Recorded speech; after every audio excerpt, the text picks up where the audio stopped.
अर्थसंकल्प जो मांडला त्याच्यामधून त्यांची अभ्यासवृत्ती, एक विजन असलेला अर्थमंत्री, दूरदृष्टी असलेला अर्थमंत्री त्यांच्यातला आपल्याला दिसलेला आहे. आणि म्हणून मी देवेंद्रजींचं देखील मनापासून मी स्वागत करतो, अभिनंदन करतो. आणि आजचा अर्थसंकल्प आपला एक विजनरी आणि विकसित महाराष्ट्र 2047 कडे वाटचाल करणारा हा अर्थसंकल्प आहे. आणि नुसती वाटचाल नाही तर खंबीरपणे वाटचाल करणार आहे. कारण आजच्या बजेटमधून आपण पाहिलेलं आहे की मी त्या सगळ्या डिटेलमध्ये जाणार नाही, परंतु अनेक प्रकल्प आपण घेतलेत.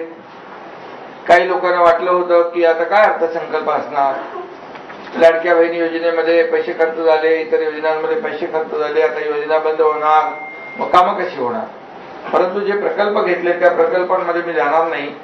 परंतु हे प्रकल्प जे आहेत, रस्ते आहेत, यामध्ये मेट्रोचं जाळं आहे, रेल्वेचं जाळं आहे, जलमार्ग आहेत आणि अगदी ग्रामीण भागात देखील रस्त्यांचं जाळं निर्माण व्हावं याचं बारीक सारीक लक्ष देऊन 1000 गावांच्या 1000 लोकसंख्येच्या गावात देखील कॉन्क्रीटचे रस्ते असावेत.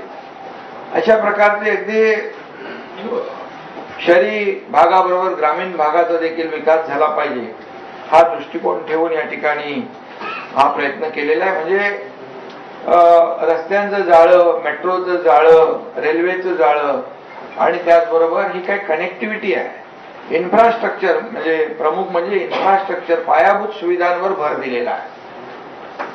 आणि मगाशी सांगितल्याप्रमाणे भांडवली खर्चाची काय वाढ झालेली आहे. या पायाभूत सुविधा आवश्यक आहेत राज्याला.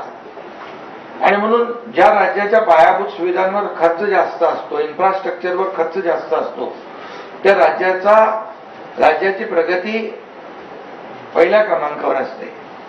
आणि म्हणून जवळपास 8 ते 10 लाख कोटीची कामं आपल्या राज्यामध्ये चालू आहेत. मला वाटतं देशातले पहिलं राज्य आहे की इन्फ्रा प्रोजेक्ट जे आहे ते महाराष्ट्रामध्ये सगळ्यात जास्त सुरू आहे. समृद्धी वगैरे जर आपण पाहिलंय, अटल सेतू वगैरे, कोस्टल सगळ्या गोष्टी आपण पाहतोय. आणि देखील आपण रस्ते पुढचे करतोय, मुख्यमंत्री मोदयांनी त्याच्यामध्ये उल्लेख केलेला आहे. त्यामुळे मोठ्या प्रमाणावर हे पायाभूत सुविधांचं जाळं निर्माण करण्यावर भर दिलेला आहे.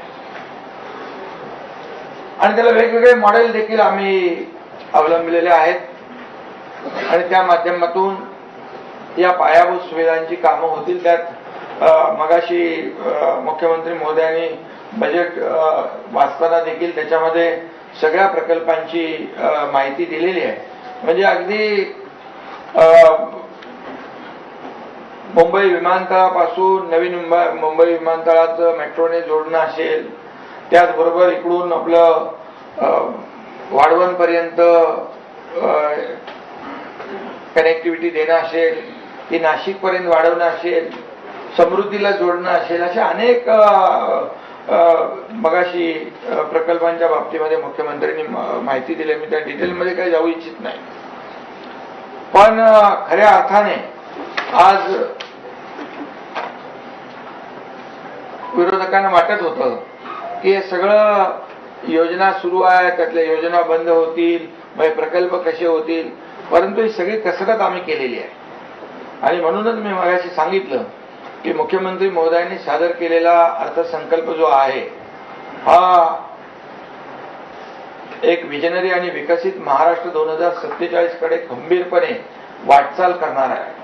जसं आदरणीय देशाचे प्रधानमंत्री विकसित भारत 2047चं स्वप्न आणि संकल्प घेऊन पुढे चालले, त्याला महाराष्ट्रातून मोठं योगदान आहे, मिळणार आहे. $5 ट्रिलियन जे काही प्रधानमंत्री महोदयांचा जो गोल आहे, आमचा महाराष्ट्राचा $1 ट्रिलियन गोल आहे.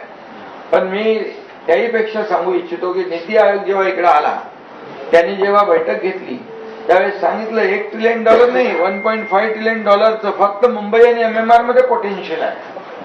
आणि त्यामुळे सगळ्यात जास्ती योगदान महाराष्ट्राचं आपल्या विकसित भारत 2047 मध्ये, विकसित महाराष्ट्र 2047च्या रूपाने होणार आहे.